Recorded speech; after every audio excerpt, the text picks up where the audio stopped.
देखो स्थितिज ऊर्जा हम लोगों ने कल पढ़ा था ना, जिसमें हम लोगों ने कई एग्जाम्पल पढ़े थे, जिसमें एक रबड़ बैंड को छल्लों को हम खींच रहे हैं, वो वापस जो है चला जा रहा है। चाबी हमने भरी किसी खिलौने में, वो चलने लग रहा है, ठीक। और मान लीजिए कोई धनुष है, उसमें अगर मान लीजिए वो तीर खींचा है और इसके बाद फिर उसको छोड़ा तो वो चलने लगा। तो यहाँ पर चाहे वो बात उस खिलौने की हो, चाहे उस रबड़ की हो, चाहे धनुष बाण की हो, इसमें हो क्या रहा है कि इस तीनों स्थितियों में जो है वो, जैसे मान लीजिए हमने छल्ला खींचा तो हमने बल लगाया, ठीक है, हमने कार्य किया तो हमारी ऊर्जा जो है आपको पता है कि स्थानांतरित हो जाती है। तो हमारी ऊर्जा जो है वो स्थानांतरित होकर के कहाँ पे चली गई, उस रबड़ के छल्ले में। इसके बाद जो है चाबी वाले खिलौने में हमने जब चाबी भरी तो क्या हुआ कि हमने अपनी जो है बल लगा करके जो कार्य किया वो ऊर्जा स्थानांतरित होकर के उस चाबी के खिलौने में चली गई। और उसके बाद जब हम उसको जो है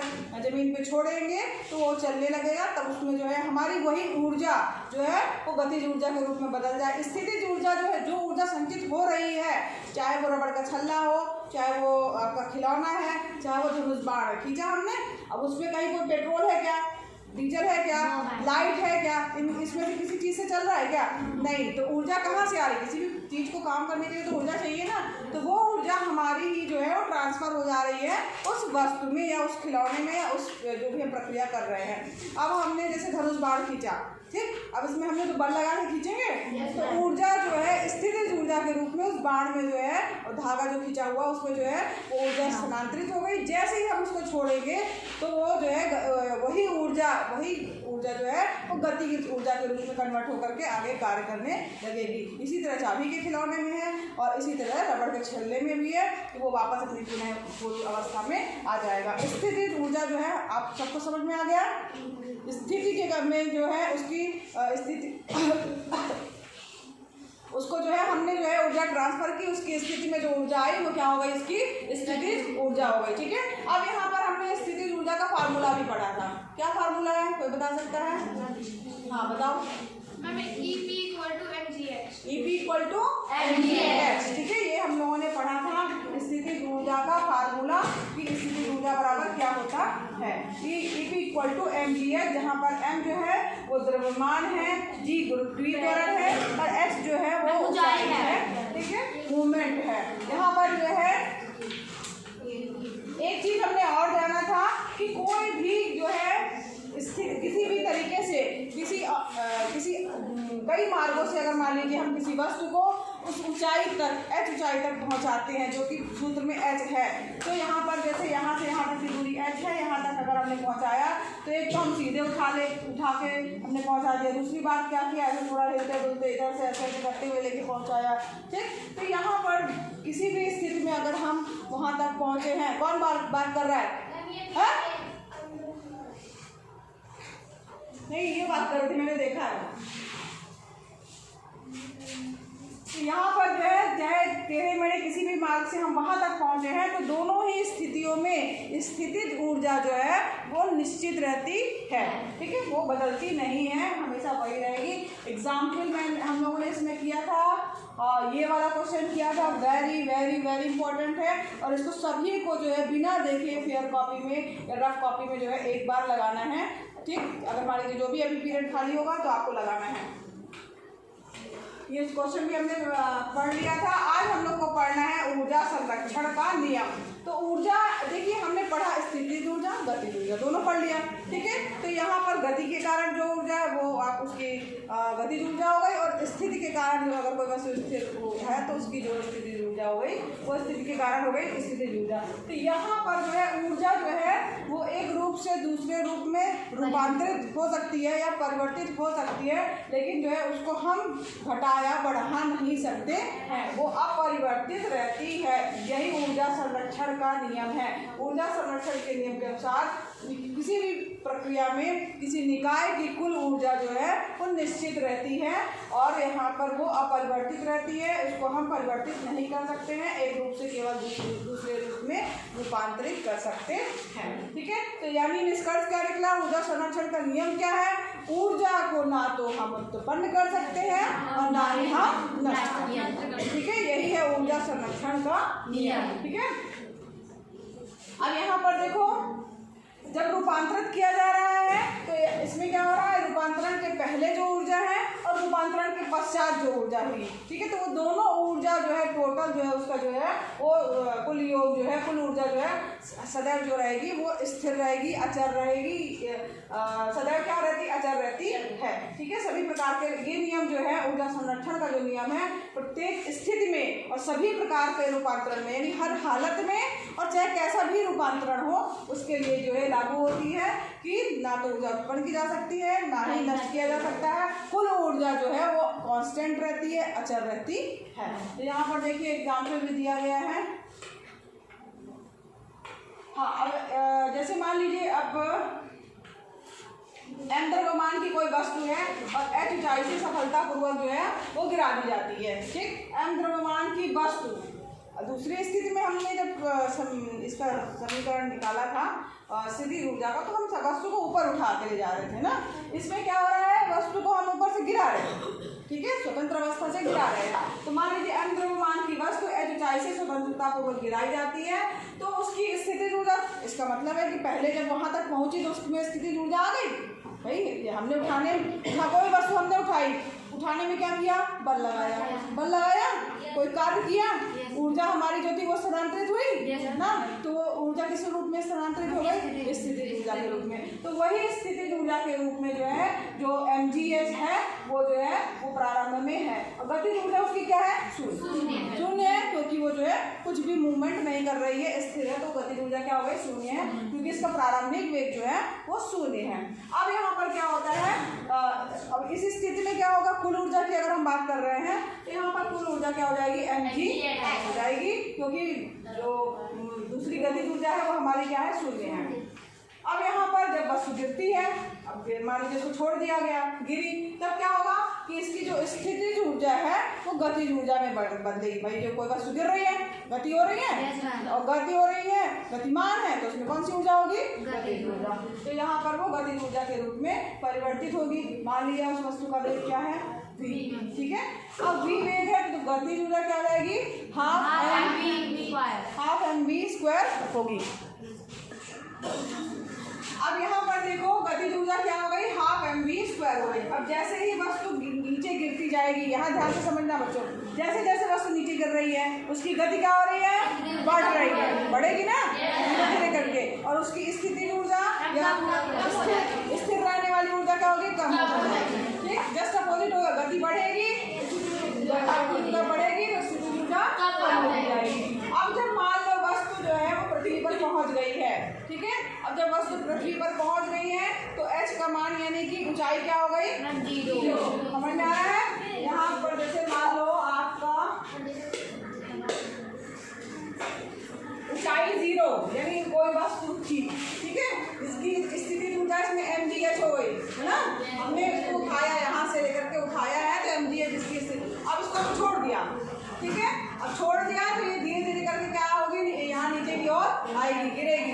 जब यहाँ पे पहुँच रही है तो यहाँ पर इसकी ऊंचाई जो है, जो यहाँ से यहाँ तक की दूरी h थी वो क्या हो गई, शून्य हो गई ना, ठीक। और यहाँ पर जो है h बराबर क्या हो गया, शून्य, ठीक। अब यहाँ से ध्यान से समझिए, यहाँ से जब नीचे गिर रही है तो उसकी गति ऊर्जा बढ़ रही है, गति ऊर्जा क्या होगी, गति ऊर्जा जो है वो बढ़ेगी और नीचे आने पे, और स्थिति ऊर्जा क्या होती जाएगी, यहाँ गति ऊर्जा जो नीचे की ओर आने पे बढ़ रही है और h का मान शून्य होने पर उसकी गति सबसे ज्यादा हो जाएगी, यानी गति ऊर्जा जो है वो सबसे ज्यादा होगी। इस अवस्था में वस्तु का अंतिम वेग जो है वो भी क्या हो जाएगा, अधिकतम हो जाएगा, है ना। अंतिम वेग पहुंचने से पहले लास्ट में तो जब स्थिर हो जाएगा तो शून्य हो जाएगा, लेकिन वहां तक पहुंचते पहुंचते उसका जो है अंतिम वेग जो है क्या होगा, स्थिति गति ऊर्जा अधिकतम, स्थिति ऊर्जा न्यूनतम हो जाएगी, ठीक है। तो अब यहाँ पर जो है ऊर्जा संरक्षण का नियम ये कह रहा है,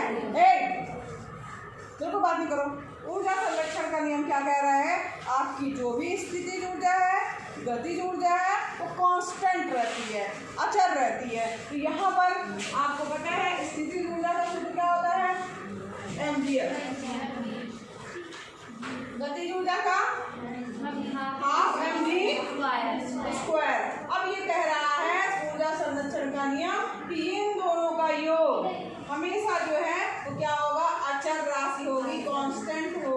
ठीक है, ये बराबर क्या हो जाएगा अचर, ठीक है। ये यही जो है इसमें बताया गया है, यही है ऊर्जा संरक्षण का नियम, क्या है mgh plus half mg square बराबर अचर, ठीक है। यानी अब यहाँ पर जो ये कांस्टेंट आ रहा है इसका कुल जो योग आ रहा है वो क्या है, यांत्रिक ऊर्जा है, ठीक है। वस्तु की गतिज ऊर्जा और स्थितिज ऊर्जा का योग उसकी कुल यांत्रिक ऊर्जा है जो कि अचर होगी, ठीक है, कांस्टेंट रहेगी, बदलेगी नहीं, ठीक है।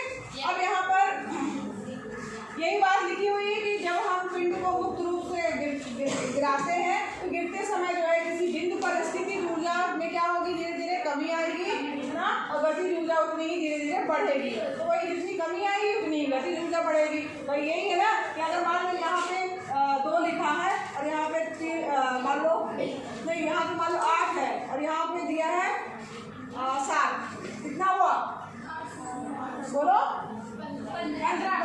तो अब यहाँ पर मान लो स्थितिज ऊर्जा में कमी आ रही तो यहाँ पर मतलब क्या हो जाएगा, 6 मान लो इसकी हो गई स्थितिज ऊर्जा, तो गतिज ऊर्जा क्या हो जाएगी, बढ़ जाएगी। कितनी हो जाएगी बताओ 15 लाने के लिए, यहाँ 7 नहीं रहेगी ना, समझ में आ रहा है, पूरी निश्चित नहीं रहना है, ये चेंज नहीं होना है। आपकी अगर स्थितिज ऊर्जा जो है वो घट रही है तो गतिज ऊर्जा अपने आप बढ़ रही है ना, समझ में आ रहा है, जितनी घटेगी उतनी बढ़ेगी, ठीक, क्योंकि ये कांस्टेंट रहना है, स्थिर रहना है, समझ में आ रहा है। एक और एग्जाम्पल दे दें, मैथ नहीं समझ में आया, अरे इस कुल ये दिया हुआ है कि ये चीज समझ में आए कि जितना जो है उसकी गति नीचे आ रही है, स्थितिज ऊर्जा कम होती जा रही है, गति बढ़ती जा रही है, गति बढ़ेगी ना। अब यहाँ पर ऐसे भी समझ लो, जैसे कि मान लीजिए हमने एक और एक्सपेरिमेंट किया था कि कोई पत्थर हमने लिया, ठीक, उसको 15 किलो का फिक्स है, ठीक, अब उसको हमने नीचे से फेंका और ऊपर से फेंका तो क्या हो, या ऊपर से है ना, गड्ढे अलग अलग बन रहे थे, तो जब ऊपर से फेंक रहे हैं तो उसको वेग जो है वो और तेज हो रहा है ना, तभी उसमें ज़्यादा कारक है, उसकी गतिज ऊर्जा ज़्यादा हो गई ना, क्योंकि उसमें उसको उठाने में हमने ज़्यादा काम किया, उसकी स्थितिज ऊर्जा ज़्यादा संचित हुई, इसलिए उसको गतिज ऊर्जा ज़्यादा मिल गई, ठीक। तो यहाँ पर दोनों का योग जो है वो कांस्टेंट रहेगा, अचर रहेगा, निश्चित रहेगा, ठीक है।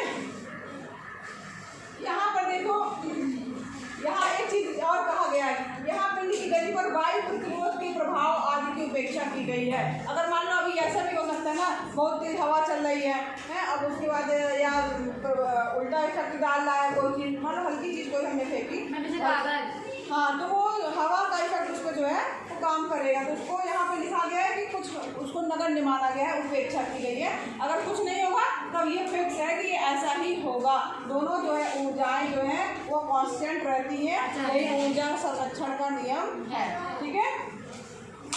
केवल एक रूप से दूसरे रूप में रूपांतरित होती है।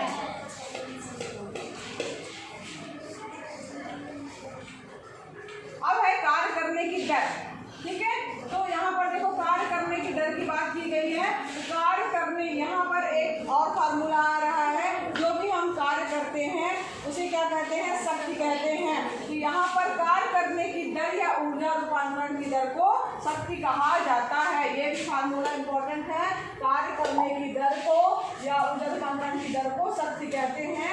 इसके लिए जो है फार्मूला दिया गया, शक्ति बराबर कार्य बटे समय, शक्ति को जो है शक्ति बोले ना, पावर को T से दिखाया, कार्य जो है वर्ग W और समय T। अब यहाँ पर इसकी जो यूनिट होगी वो हो जाएगी, क्योंकि इसके लिए जो है एक वैज्ञानिक थे, उनका नाम था जेम्स वॉट, उनके नाम पर इसका मात्रक रखा गया, शक्ति का क्या मात्रक है, वॉट। अब यहाँ पर शक्ति का मात्रक क्या हो गया, वाट, जो कि जेम्स वाट के नाम पर पड़ा हुआ है, और W जो है इसका क्या हो गया, प्रतीक हो गया, ठीक है। अब यहाँ पर शक्ति की अगर हम बात कर रहे हैं तो यहाँ पर T इक्वल टू क्या है, समय, तो 1 सेकंड में W यानी क्या है, कार्य का मात्रक क्या है, जूल, है ना, और समय का मात्रक क्या है, सेकंड है ना। तो यहाँ पर J और यहाँ मल्टीप्लाई में लिखेंगे S की पावर -1, ठीक, इसको क्या कहा जाता है, वाट कहा गया, वाट, ठीक, और यहाँ यहाँ W जो है इसको जो है नाम दिया गया प्रतीक के रूप में। ठीक है, अब यहाँ पर अगर मान लो यस यानी समय यानी 1 सेकंड कर दिया जाए तो 1 सेकंड में 1 जूल कार्य करने में जो भी 1 जूल कार्य करते हैं वही जो है उसकी क्या है एक क्या कहा जाए वाट शक्ति कहलाएगी। यानी 1 वाट उस अभिकर्ता की शक्ति है जो 1 सेकंड में 1 जूल कार्य करता है। 1 सेकंड में 1 जूल कार्य करता है तो उसे क्या कहा जाएगा 1 वाट जो है वो उसका जो है क्या है उसकी शक्ति या पावर है। अब यहाँ पर देखो यहाँ पर 1 किलोवाट बराबर 1000 वाट ये पता ही है। ठीक, बस है, इसके बाद क्या है कुछ नहीं है इसके बाद। हाँ, ऊर्जा का व्यावसायिक मात्रक, तो यहाँ पर जनरली क्या है ऊर्जा का व्यावसायिक मात्रक यानी कि हम ऊर्जा जो है जो हमारे घरों में बिजली वगैरह उपयोग होती है उसको हम किस रूप में नापते हैं उसके लिए है। तो जूल, अगर जो हम ऊर्जा की बात कर रहे हैं तो ऊर्जा का मात्रक हम लोग जनरली जूल लेके चलते हैं ना, बहुत छोटा मात्रक है। और बड़ी राशि अगर हमको व्यक्त करनी है तो इसके लिए जो है वो एक बड़ा मात्रक जो है उपयोग में लाया जाता है जिसको क्या कहा जाता है, उसको कहा जाता है किलोवाट घंटा। क्या बोलते हैं, किलोवाट घंटा। ऊर्जा का बड़ा मात्रक जो है उपयोग में अगर लाते हैं, जब ज़्यादा मात्रा में हमें क्या कहते हैं ज़्यादा ऊर्जा चाहिए या ज़्यादा खपत हो रही है तो उसके लिए हम कौन सी यूनिट लेते हैं, किलोवाट घंटा kW। यहाँ पर 1 किलोवाट घंटा से क्या तात्पर्य कर रहे हैं, तो एक मशीन है मान लीजिए हमारे पास में जो 1 सेकंड में 1000 कौन बात कर रहा है, जो 1 सेकंड में 1000 जूल ऊर्जा उपयोग में लाती है। इस मशीन को लगातार अगर 1 घंटे तक प्रयोग में लाया जाए तो यह जो शक्ति है वो क्या कहलाएगी, इस ऊर्जा को क्या कहा जाएगा 1 किलोवाट घंटा जो है वो कहा जाएगा। अब यहाँ पर देखो, अब यहाँ पर घरों में, उद्योगों में, व्यावसायिक संस्थानों में जो ऊर्जा खर्चा होती है, जो हमारा बिजली का बिल आता है वो प्राय किलोवाट घंटा जो है उसके रूप में व्यक्त रहता है। और इसी को क्या कहा जाता है, यूनिट कहा जाता है। यहाँ पर देखो यूनिट कहा जाता है, जो यूनिट के रूप में व्यक्त करते हैं और 1 यूनिट का मतलब होता है 1 किलोवाट घंटा।